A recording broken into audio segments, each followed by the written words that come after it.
Flüssigkeit. What is that? Find out with Christina and Pat. You'll learn so much from their talks. It's how to Hollerbach. How to Hollerbach. They make stuff. Hello and welcome. We are inside Hollerbach's Magnolia Square Market, and I'm Christina Hollerbach, and this is our executive chef, Patrick Story. Hello. Today we're going to be doing Apfel Strudel, which is a famous recipe. It actually has origins in Vienna in the 17th century, and I believe it's one of their national dishes as well. I think it's important to talk about the difference between strudel and streusel, because we get those confused a lot. Streusel, although it sounds similar, is actually the crumbly cake topping you'd see on a crumb cake.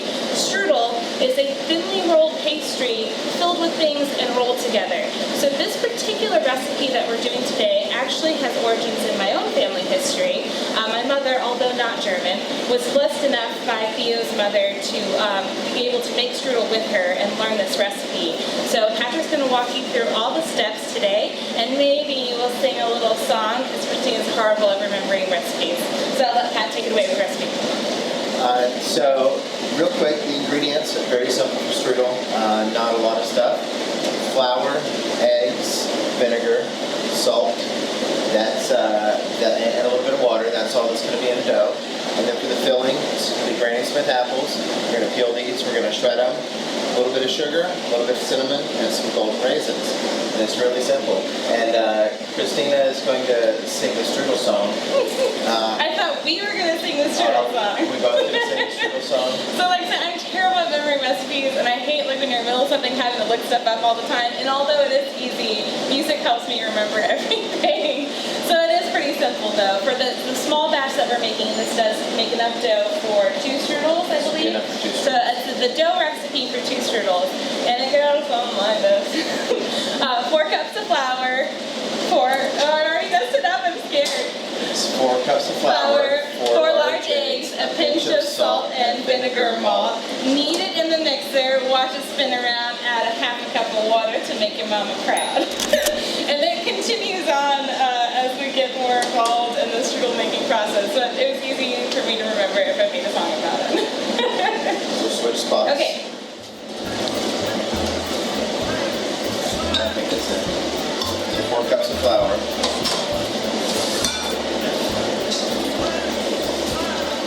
1 egg.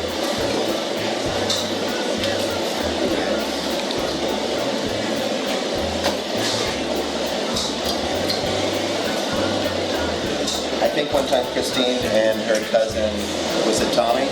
Yes. Made a strudel video. Oh yeah. For that brief moment I was in college, it was a how to talk thing, public speaking class. It worked out really well. It was a public speaking class, and then this time was a how-to video, and we did like a side-by-side slideshow of what to do and what not to do. And it was great. Like a lot of it too was like wash your hands before you start, and then there was just a picture of me in the kitchen touching raw chicken. Like don't do that. Do this instead. But it was fun. It was memorable. And also, don't let the apples heal you, I think was the other important lesson learned. That's the only slide I remember was a picture of Christina with green apple peels like hanging all over her head and looking like a spaghetti monster. But, which I believe you can still find on Google when you look my name up. Probably. I'm going to be using a dough hook. If anybody's got a mixer at home, you can do this by hand with like a wooden spoon or a wooden spatula. It takes a lot longer. You got to have way stronger forearms for it. But we have convenience, so we're going to use it. Start it slow because if you start it fast, the flour will make a big bomb and cover everyone, including you. You can't have that.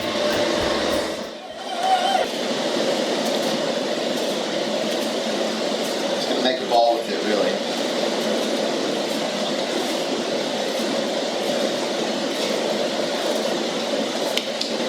Set it on this floured surface here.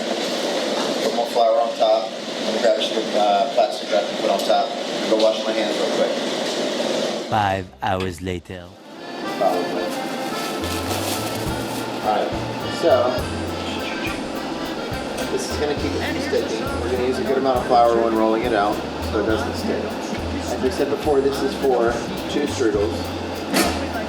We're We're gonna make one now. Save the dough.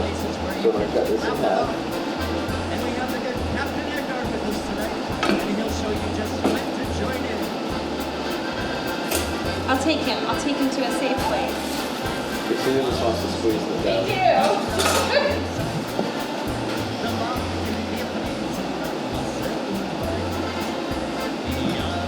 All right. Like I said, well floured. Both sides. And then flour the mixing or the rolling pin.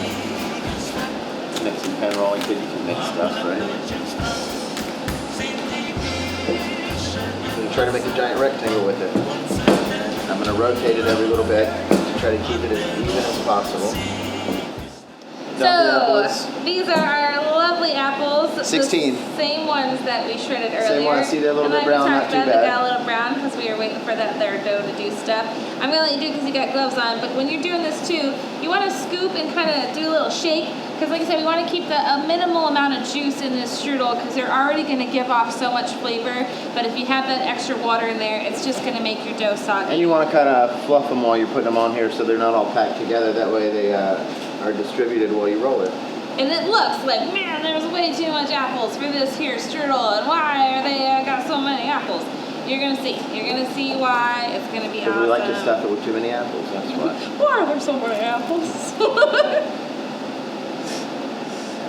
Alright, that's good. It's good.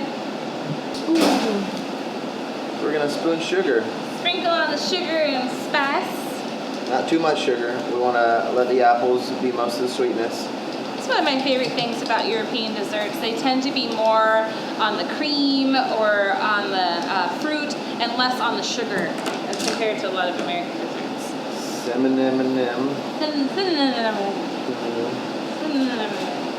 Just a light covering of cinnamon. And what kind of raisins are them? These are golden raisins. So they come from green grapes instead of purple grapes. And raisins is a preference. Regionally, some people put raisins in, some don't. Some people put nuts in it. Yeah.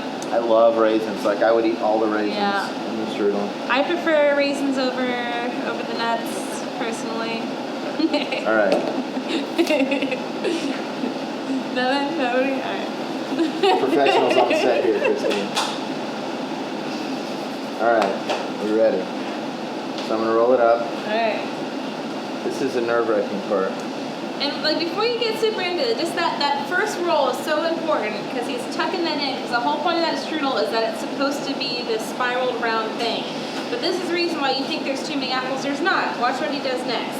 He's gonna do this pull so that way as he's spinning it, it's stretching that dough even further. So it's just creating more of those folds. If you spread it out too thin and try and roll it, you're going to break through that dough and cause the apples to get out everywhere. If you leave it a little bit thicker and as you spin it, you start folding it in, it's going to stretch and hold those apples inside. So this is important too. He's tucking in the sides and he wants to get rid of some of that extra dough because if you fold that in underneath there, then you're just going to get a big, flab of dough right underneath your strudel and your ends aren't going to taste that great. So he's making sure it's sealed to keep all those juices inside, but removing any excess dough. Get a little bit on your belly. That's okay. Now this is the scary part. So you're like, hey, I made this big, gorgeous, beautiful strudel, but how do I get it in the oven? We want to make sure with your pan that you've got that you're going to put either some kind of spray or butter. Preferably we like to use butter so that your strudel does not stick to the pan.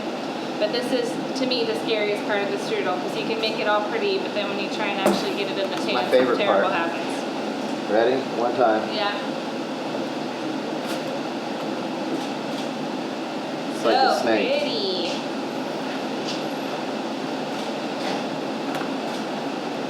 Perfect. So now that he's got his lovely strudel in there, we still need to put an egg wash. And why do we do egg wash, Ted? So the egg wash is going to give it a nice coat on the outside. It's going to make it a nice golden brown. It's going to give it a nice sheen. It's going to help it kind of keep its form so it doesn't deflate as much. When it comes out of the oven, it attaches to the dough and so it gives it some structure.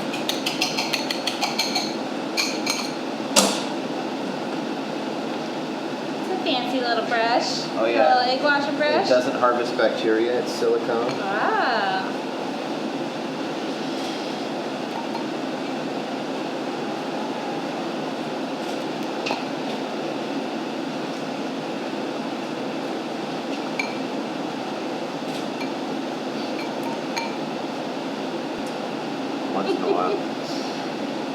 gonna put this in the oven, but here at the restaurant we have nice giant convection ovens. So if you don't have a convection oven at home, it's okay, especially for apple strudel. But for us, we're gonna set that at 350. and how many minutes? 35 to 40 minutes. Like I said, temperature changes, especially with us here in Florida, so it's always good to keep an eye on it.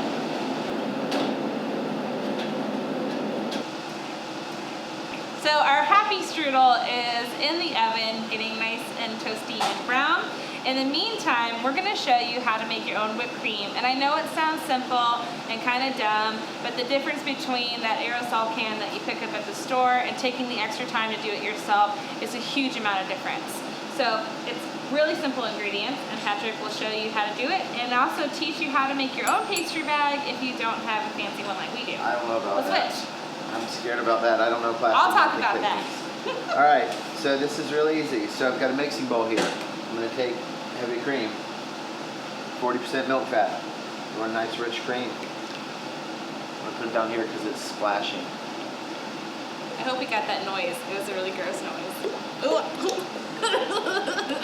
Second ingredient for this is powdered sugar. Not too sweet. You want powdered sugar because it's gonna melt in there real easy.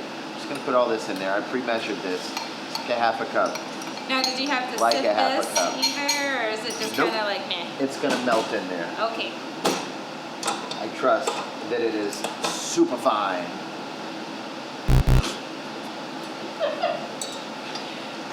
It's like you're trying to test out catchphrases over here. I don't think that one's gonna fly. It is super fine powdered sugar. That's what it is called. All right, while he's doing that, I'm gonna also tell you. So we have these fancy pastry bags that are made for pastrying. But if you're at home, it's really easy. You can just take a Ziploc bag and cut the end off of it. That way you can keep all your stuff in there and get a nice little corner. It won't be cool because you won't have the tip at the end, but you can still at least, you know, make it look a little bit more on purpose than just scooping it onto the food. Again with the starting out slow thing because it'll go everywhere. And we don't want to wear the powdered sugar to wear something. Yeah.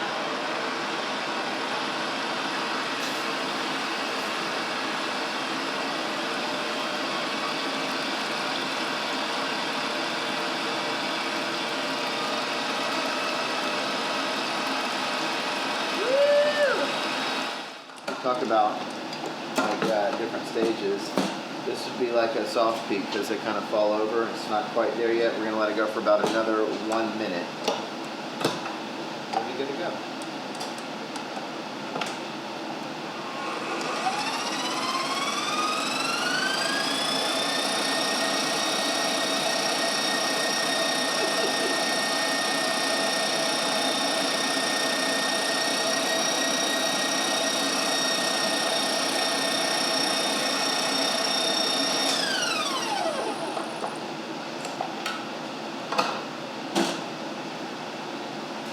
Nice stiff whipped cream. Pretty. And you can even just tell by the color that this is just a higher quality than the things that you're getting from the store. Because they're always filled with preservatives and other things to make them stay that way. Nice and clean, great rich texture, and definitely my preference with apple strudel. Even over ice cream, which there's nothing wrong with ice cream, but I just kind of like the natural whipped cream with the strudel so it doesn't take away. Go ahead. Do it. I trust you. These are right-handed scissors and I'm left-handed, so this is a difficulty I got to deal with every day. I'm so sorry. So I cut just enough off where this is going to not quite go through. So just the end of it's coming out so it doesn't fall all the way out of the bag. Have you ever like forgot to put the tip in and then tried to put the whipped cream in and things happen? Yeah, you got to get a whole new bag. Actually, then you just get a whole bag like this, and then you cut the end off the other bag and just drop it right in here and the stuff comes out. Look at that. Brilliant. Whoa! Wow! So It's then, so pretty. just work it down. And it comes That right out. looks gross. Stein am grünen Inn.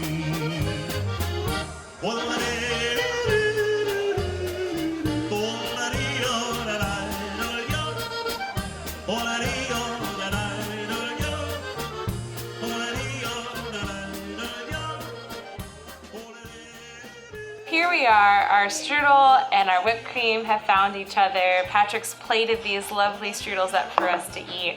So we want to recap a little bit for you about this easy recipe. The whole thing is don't be scared. It's just dough, it's just whipped cream, it's simple ingredients. I think we could probably count them all on our, our 10 fingers. I think so. And it's just really essential that you know that it's just classic and good, and don't be afraid. And of course, if you don't want to make it at home, you can always come visit us here in downtown Sanford, as we have strudel both at the restaurant and here in our deli and market. All day, every day. Oh yeah. So Pat, recap a little bit again about why you love strudel so much. I love strudel because it's simple. It's, I think, I'd say the easiest dessert we have here, but because it's the least amount of ingredients.